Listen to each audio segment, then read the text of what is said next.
এই জন্য হাদিসে নিষেধ আছে কাউকে বেশি ভালোবাসো না, কোন মানুষকে অতি মাত্রায় ভালোবাসো না।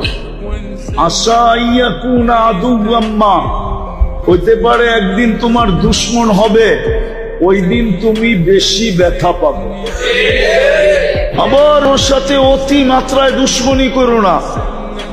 আশা ইয়াকুনা আহাব্বাম্মা, হইতে পারে একদিন তোমার সাথে ভালোবাসা হয়ে যাবে, তো বারবার ওই দুশমনির কথা মনের ভিতরে আঘাত দিতে থাকবে।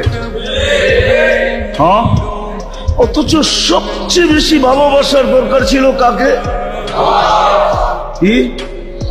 আর আল্লাহকে রাজি করা শব্দটা আল্লাহর জন্য শোভনীয় হবে না। যদি বলি সাধারণ বাংলায়, আল্লাহর জন্য শব্দটা শোভনীয় না।